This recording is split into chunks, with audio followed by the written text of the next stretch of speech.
My social media break, it wasn't planned. Honestly, I was completely shocked when God said to me, Rachel, it's time to take a break. I didn't understand at all. Hadn't God called me to this? Stepping away and taking a break felt wrong. I resisted. How the heck am I supposed to make progress if I step away? How am I supposed to make a difference if I'm not showing up? How am I supposed to live on mission if I'm not doing anything? I didn't understand, but I knew that this was coming from God. So I listened out of sheer obedience. The thing is, friend, I am so glad I did. Because what I didn't know then that I know now is that my season of rest led to one of the biggest victories in all of my life.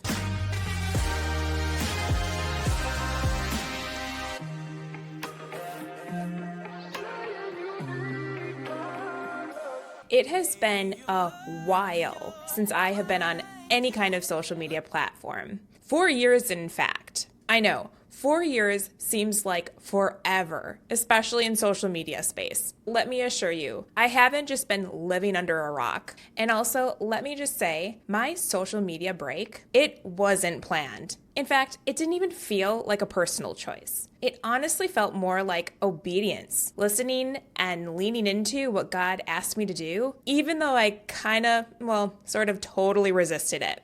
It turns out God was right. A break was exactly what I needed, which I'll get into in more detail later in this video. But recently, I have felt so strongly that God has been calling me to re-enter back into the social media world. So here I am, back with you, friend, and I am so excited to be here. I am so excited to share all of the hard-won wisdom that I've gained through my journey so you can also learn to own your story with confidence. I can't wait to help you stop being so hard on yourself. I want to help you embrace your true radiant self, the person God made you to be. Friend, I feel so passionately that the world needs what you have to offer. So if you can't already tell, I am so excited to be back fighting alongside you. But I didn't want to just jump back onto social, ignoring the 4-year break and not say anything about it at all. Doing so just felt so disingenuous and just not me. So to kick things off, I wanted to share a little bit about where I've been. For those of you who have been following my journey before I picked up and went on social media hiatus, you might have been wondering what the heck happened to Rachel. In fact, I even received several messages asking if everything was okay. As always, friend, I want to be real with you. I want to lead by example and show you that it's 100% okay to be completely and radically honest about where you are and what you're facing in your life. So as I kick off this new YouTube channel, I want to share with you not only where I've been and why I left, but more importantly, the lessons that I've learned along the way. Because I really believe that these mindset shifts and lessons that I'm about to share with you will empower you to experience whatever kind of breakthrough you're fighting for right now in your journey. Okay, so allow me to pull back the curtain a bit.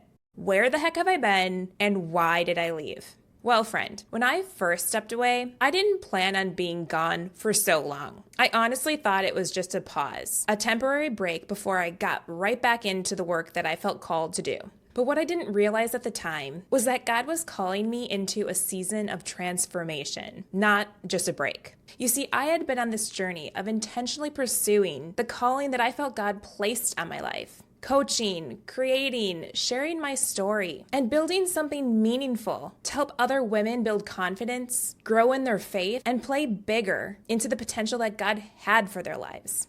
I felt like I was on the path that God had set out for me. I had deep conviction that I was called to this work. So I poured all of my effort into intentionally doing my best to be faithful to the mission that God had given me. So honestly, I was completely shocked when God said to me, Rachel, it's time to take a break. I didn't understand at all. Hadn't God called me to this? Stepping away and taking a break felt wrong. It felt like I would be losing momentum. It kind of felt like I would be giving up or even being lazy with the vision God had given me.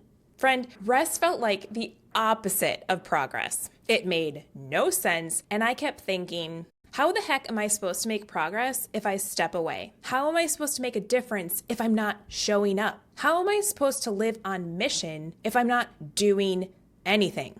Honestly, friend, if you can't already tell, I resisted God's voice when he said, stop. I didn't want to stop. I even wrestled with God about it. I clearly had a gut knowing that God told me to take a break, but I doubted it. Did God really say rest? I didn't want to believe it.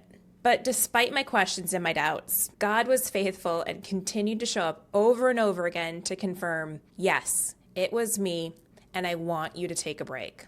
I didn't understand, but I knew that this was coming from God, and I trust in God's character because he's proven himself over and over in my life. So I listened out of sheer obedience. I stepped away from the spotlight, stopped posting on social media, and pushed pause, honestly, on the dream that I had been pursuing. The thing is, friend, I am so glad I did, because what I didn't know then that I know now is that my season of rest led to one of the biggest victories in all of my life. Full recovery from an eating disorder, something that had leached off of my life for almost 2 decades.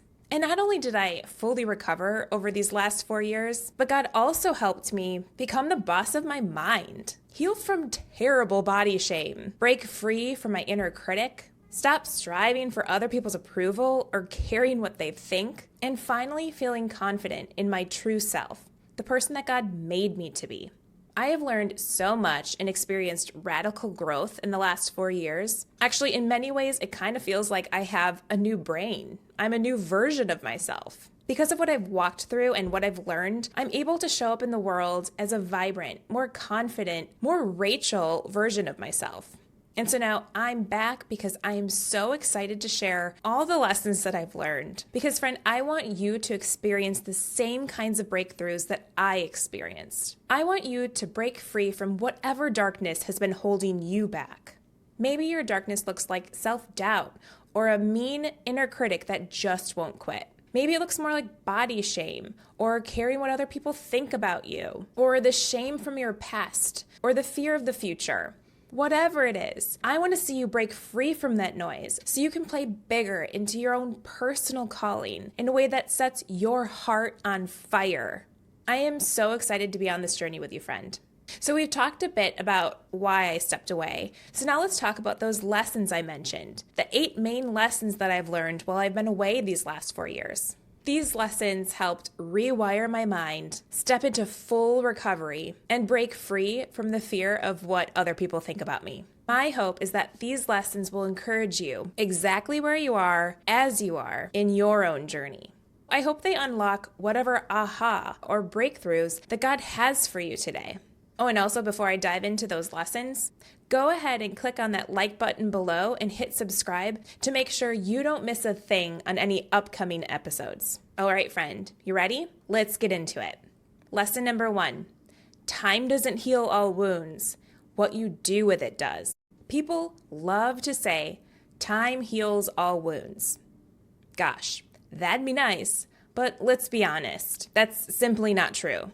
It took me a while to learn the lesson that wounds just don't heal on their own. When I was haunted by imposter syndrome, lack of confidence, terrible body image, wounds from my past, it felt a lot easier to just believe that these things would pass and heal if I just let them be. But here's the hard truth. Time alone does not heal. Because if time was all it took, we wouldn't see people still carrying wounds from their past, from the things that happened years, even decades ago. We wouldn't see mothers and grandmothers still striving after thinness, never satisfied with their bodies. We wouldn't see grown adult friends who are still traumatized by their childhoods. Friend, time alone doesn't heal. And I think if we're honest, we all kind of know this. So what actually does work? Well, it's what you do with the time you're given. Allow me to use my time away to illustrate this. For years, I wanted to heal from my eating disorder. It was a big, dark secret that I wish would simply just disappear. And even after I stopped living in denial and was actively pursuing recovery, I remember so many times just wishing God would take it from me, or I could just jump to that part where I was recovered. I wanted the healing, but if I was honest, I didn't want to do the things that I had to do in order to heal. I wasn't taking the daily steps to move forward. I was learning the knowledge and what it took to recover, but I wasn't following through with action. I was doing the same things, expecting different results. I know the definition of insanity. My struggles with food and body were never going to resolve themselves on their own. In fact, the more time passed, the deeper and more ingrained the bad habits became. That's the thing about healing. It doesn't just happen. We can't just wish it into existence. Wanting to change isn't enough. Healing is built through these small, unseen changes that we make every single day. Things like choosing truth over lies, choosing action over fear, choosing faith over control. And all of those little choices and baby steps, they all matter. They all add up. For me, it was the small steps that I took that led to my full recovery. Years of therapy, nutrition counseling, a season of intensive outpatient therapy, and daily recovery-oriented actions all played into my recovery. And the tipping point for me? Well, it happened during that pause that God asked me to take years ago. During that time, God led me straight to a recovery coach, something I wasn't even actively looking for, but he clearly plopped right in my lap. Because I was on a break and wasn't pouring all of my energy into content creation, coaching, social media, and showing up for others, I finally had space to fully focus on my healing. Now I can see it so clearly in hindsight. That season of pause and healing was part of my purpose. If I was going to help other women break free, I had to first fully break free myself. It became so clear to me. God wasn't interested in me just doing good work. He was interested in me transforming from the inside out. I didn't realize it at the time, but when God asked me to step back from work and social media a few years ago, it didn't feel like it, but I was still within my purpose. At the time, it felt like I was putting my calling on pause because for so long, I always felt like my calling went hand in hand with doing, showing up, producing, not missing out, not wasting the gifts that God has given me. But here's what God showed me during my time of pause. Sometimes the most important work happens when we stop doing and start becoming. The truth is, God cares more about the person you're becoming than what you're producing, friend. Friend, if you feel stuck today, I want you to ask yourself, what is one small thing I can do to move toward healing? Because no step is too small. Every single step counts. Healing doesn't happen just because time passes. Healing happens because of the small choices you make with the time that you're given. And the beautiful thing, when you take those small steps, you're not just moving toward healing, you're stepping deeper into the life that God intended for you all along. Okay, on to lesson number 2. Let them judge. It is not your job to control what others think. Have you ever felt completely stuck because you were terrified of what other people would think? Maybe you wanted to step into healing, set a boundary, make a change, take that leap, chase that dream. But the fear of being judged kept you frozen. Friend, I know that feeling deeply. In fact, it was one of the biggest battles of my recovery. For so long, I was held back in my recovery journey because I was terrorized by the thought of what other people would think of me as I healed. I'd think things like, what will they say when I gain weight? What if they don't understand my journey? What if they think I've let myself go? The fear of being judged kept me trapped. So instead of fully focusing on my healing, I wasted so much energy trying to control the narrative. I wanted people to see me in a certain way, to understand my story and not judge the choices and changes that I was making. But no matter how hard I tried, I couldn't control what other people thought. And the more I tried, the more stuck I became. One of the biggest breakthroughs in my healing journey came when I finally let go of the need to manage other people's opinions. I had to surrender to these truths. I can't control what others think. Trying to do so keeps me stuck. If people judge, let them. Here's the truth. They don't know your full story, but you do.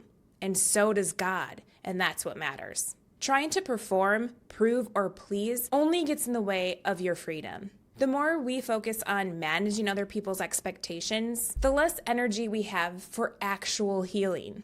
In my recovery, I realized my job was never to control what others thought of me. My job was to step into the healing God called me to, whether people understood it or not. So if the fear of judgment has been keeping you stuck, I want you to ask yourself, am I living for people's approval, or am I living in the freedom God has for me? Because at the end of the day, people's opinions will fade, but the freedom you step into, that lasts. So I say, let people judge, let them misunderstand, let them make assumptions. Your healing is between God and you, friend, and you don't need anyone else's permission to be free. Speaking of judgment and how it gets in the way of freedom, let's talk about lesson number 3, a lesson that gets to an area of judgment that so many women deal with, our bodies and what we and others think about them. Lesson number 3 is this: your body is not the problem. The lies you believe about your body are. For so long, I felt like my body was a problem that needed to be fixed. It was a problem that was getting in the way of my confidence and happiness in life. I thought if I could just lose the weight, get stronger, be more toned, fix the flaws that I didn't like, then I would finally be enough and feel confident. But looking back, I realized my body was never the problem. The real issue was never my body. The real issue was the narrative I was spinning about my body. It was the narrative I was told about it. The world teaches us to judge ourselves by our appearance. It tells us that outer beauty is the same as worthiness, that confidence comes from looking a certain way. But the more I obsessed about my body and tried to manipulate it, the less confident I actually became. One of the problems with chasing body perfectionism is that the bar is continually rising. No matter how much weight you lose or how much strength you gain, you're never satisfied, and there's always something more to fix. And body comparison, holy crap, it is so selective. Have you ever noticed that when we compare ourselves to the people who have whatever we think will make us worthy? For example, in my own story, when I had a disordered and unhealthy view of bodies, I was always comparing myself to the person who was smallest in the room or the person who was more toned than I was. I didn't see those who were in larger bodies than me. I zoomed in on the people who had the bodies that I craved from that disordered place. But body freedom happens when you stop blaming your body, embrace the truth about body diversity, and start changing the story you're telling yourself about your body. Your worth, friend, has never been about your weight. I know this sounds highly aspirational, but here is something that changed everything for me. Body freedom and confidence doesn't come from thinking more positively about your body. It comes from thinking about it less. Instead of setting a goal that seems super far-fetched from the place that you are now, thinking that your body is just amazing and you love it to death, what if instead you set the goal of merely thinking about it less? Because your body, it's actually the least interesting thing about you, friend. When I think about the people that I love and respect most in life, I quickly realize that it has nothing to do with their bodies at all. I don't love and respect them because of how they look. I love and respect them because of who they are. The same goes for you, friend. Now, hear me out. I know that body image is a sticky subject and is very complex, but here are 2 simple things that helped me break free. First, tip number 1, consider someone you love. I have a friend in San Francisco who is one of the most incredible people I know. She's genuine, intentional, deeply present, and also super hilarious. I love her. She's like a soul sister to me, and she's someone I deeply cherish and will be friends with for a lifetime. But the thing about this friend, she lives in a larger body. She was one of the most encouraging people, especially during the time when I was actively gaining weight to heal, because it dawned on me, never once had I cared about her weight. Her appearance had nothing to do with my feelings about her. Actually, my friend was incredibly, strikingly beautiful. But I don't love her because of the way she looks. I love her for her heart. I love her because she's so genuine, vulnerable, intelligent, caring, creative, and compassionate. I love her because I could be myself around her. And simply put, I love her for her. If my friend's body were to change in any way, I wouldn't love her any less. In fact, there were times when my friend's body was fluctuating and she brought it to my attention, and I had simply not even noticed. Even when she mentioned it, I couldn't even tell. It just wasn't what I was paying attention to. What drew and kept my attention and love for her was the person that she was. Having this realization about my friend and letting it really sink in helped me own this truth for myself.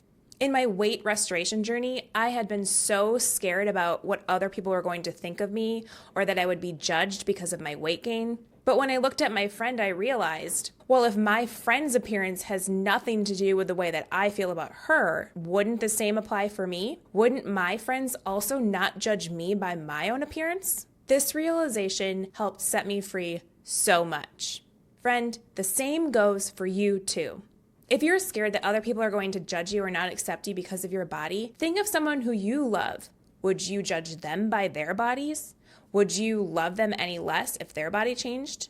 Apply the same logic to yourself.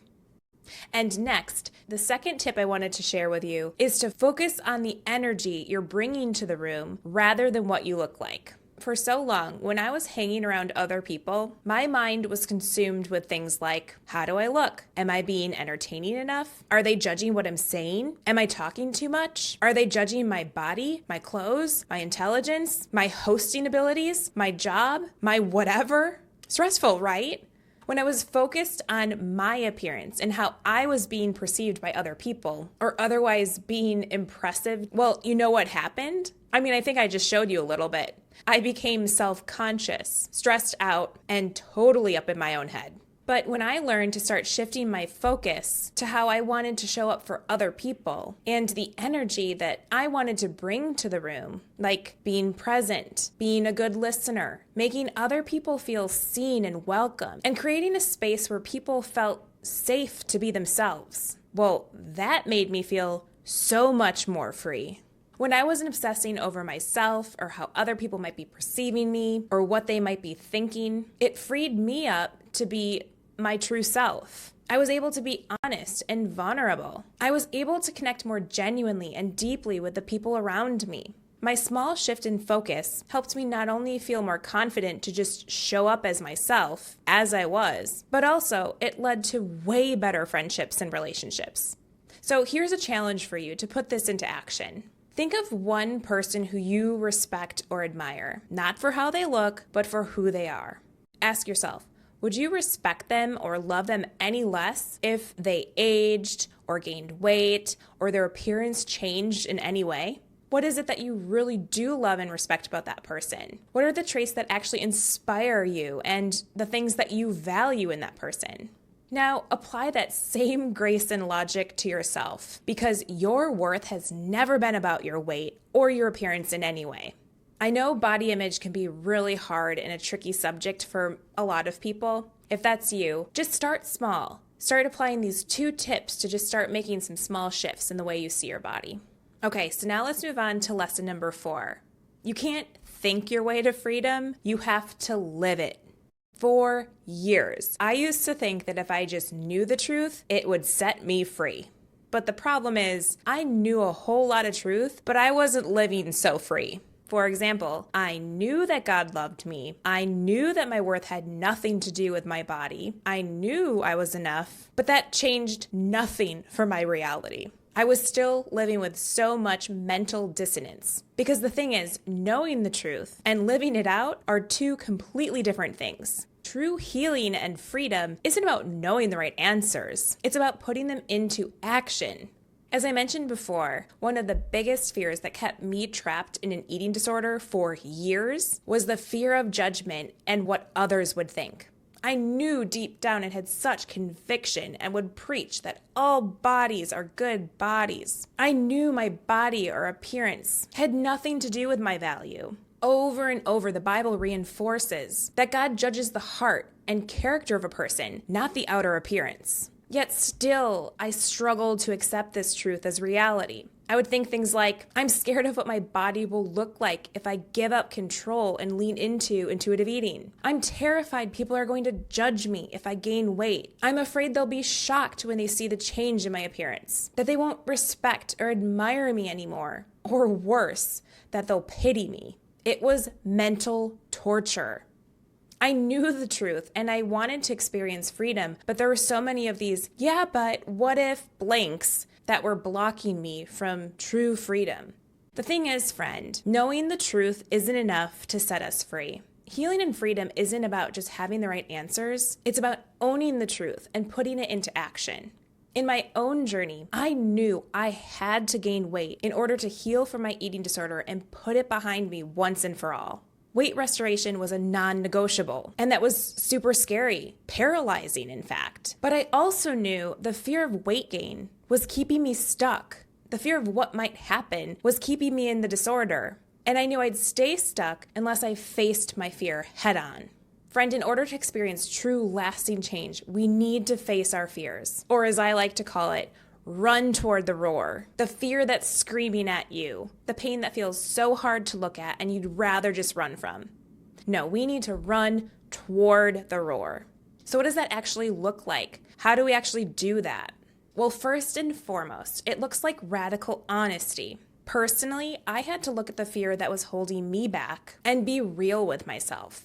For example, I asked myself, will some people judge me if I gain weight? Well, truthfully, maybe. And believe me, that what if felt super uncomfortable to sit with. But then I had to get even more honest. I asked myself, who was I actually afraid would judge me? When I actually thought about it more deeply, I realized I wasn't actually scared about the people in my actual world, the people that loved me deeply and knew my story. No, they actually would be proud of me. The people I was afraid of were these hypothetical trolls or strangers on the internet that would have something to say. The people who didn't even know me, the people that might have some hard to hear opinions about me. I was afraid they'd say things like, gosh, she was so much prettier before, or whoa, look at Rachel, she's let herself go. The thing is, these hypothetical strangers I was so afraid of and was trying to avoid judgment from, well, I didn't even know if they existed. And even if they did, they knew nothing about my journey. They weren't part of my real day-to-day life. And plus, what do I know? Their values might be totally out of whack. Did I really want to continue to give my power to those people I didn't know out there on the internet? And lastly, I asked myself this third, real honest question.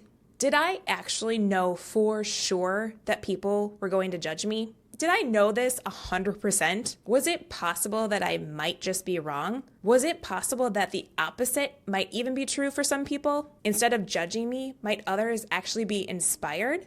Truthfully, what evidence did I actually have that people were going to judge me? The thing about fear is it's based entirely on assumptions. And a lot of times it's all bark, no bite.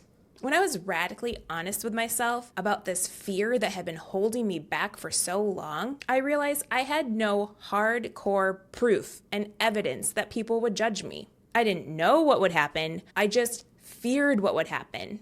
But if I was honest and looked at my values, I realized even if people did judge me, they would probably be the people that I didn't really respect myself. Or maybe there were people that I respected and loved, but they were just also spun the same narrative that had kept me trapped for so many years. So could I really blame them? It had nothing to do with me.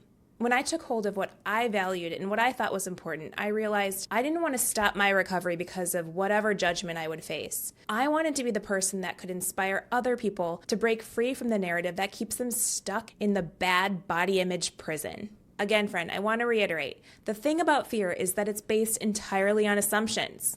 To move forward, we have to face our fears. When I started challenging the fear of other people's judgment of my weight gain and change in appearance, I was able to fight forward by taking on a scrappy attitude of, fear tells me people are going to judge me. Well, let's just see about that. Maybe the opposite is true. I won't know until I try. But even if I am judged, I refuse to stay bound up in this fear. I know it doesn't feel like it, and I know that I'm afraid of what's up ahead, but I trust that God will enable me to handle whatever outcomes I will face. Because with God by my side, I am stronger than I realize. So you know what? I'm going to feel the fear and do it anyway. What that looked like for me was gaining the weight, even though I had so much internal resistance and I was afraid that other people were going to judge me. It looked like showing up for group outings, even when I felt fat and puffy and feared that everyone would notice my weight gain. It looked like continuing to allow my body to respond to its natural hunger, even when it felt like it was way too much food or the weight was coming on way too fast. And there was so much fear of the unknown of where my body would actually settle and end up. And guess what actually happened, friend? In this instance, fear was so incredibly wrong. First of all, my weight gain was noticeable, but my friends and family didn't judge me at all. No one commented about my body changes and seemed to be totally neutral about it, if they even noticed at all. In fact, if someone in my life actually said something to me about the changes they saw, it was the opposite of judgment. I'd hear things like, "Wow, Rachel, I'm so proud of you. Wow, Rachel, you're glowing. You seem more like yourself than ever." On top of that, my friendships grew deeper. My mind felt freer than it ever had before. I stopped actually thinking about my body, and I felt more alive and on fire and energized to pursue the things that actually mattered way more to me than my appearance or my body size. Not only were fear's hypotheses completely false, but as I focused on the things that actually mattered to me and my world grew bigger and bigger, the fear of body or my focus on appearance at all just grew smaller and smaller. All this time, I had thought my body was the problem, but the real prison was the fear-based lies I was believing about my body. Now it's your turn. I want you to take all that you just heard and apply it to your own personal journey. I want you to think of one mental habit that is keeping you stuck in fear. Maybe it's, like me, body image struggles, constantly fixating on your weight or appearance. Or maybe it's something else, like comparison. Feeling envious of someone in your life or someone you see online who seems to have the life that you want. Or maybe it's the fear of failure. Maybe you feel God has called you to pursue something, but the fear of failing and looking foolish is holding you back from starting that journey. Spend some time thinking about it and identify what it is, that one mental habit that is keeping you stuck in fear. And then here's your challenge. First, identify the fear or the lie that you've been believing. What thoughts play on repeat in your mind? What assumption or worst case scenario keeps you from taking action? Be radically honest. What's been holding you back? And then second, test the fear. Ask yourself, like I did, do I actually know this fear is true? Am I 100% certain? Is it possible I'm assuming the worst when the opposite might actually be true? What real evidence do I have that this fear will actually come true?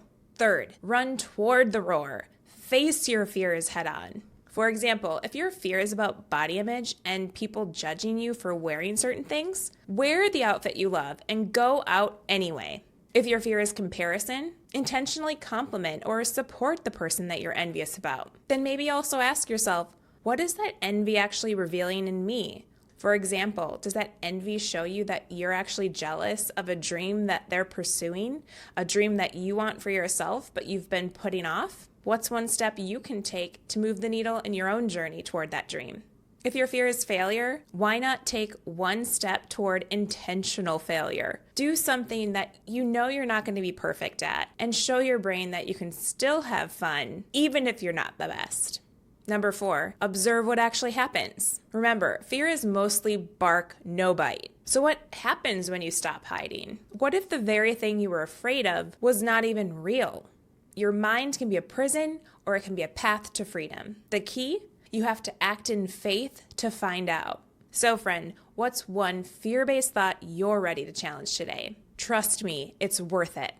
Okay, so we've just walked through lessons 1 through 4, and I've got 4 more for you, friend, but I've decided to break things up into 2 videos, partly because I love a good pause for reflection, and partly because I didn't want to hold you hostage for too long in one sitting. You're welcome. But the second half of these lessons are just as powerful, and I don't want you to miss them. So when you're ready, I'll see you over in part 2 for lessons 5 through 8. It's been fun, friend. I'll see ya in part 2.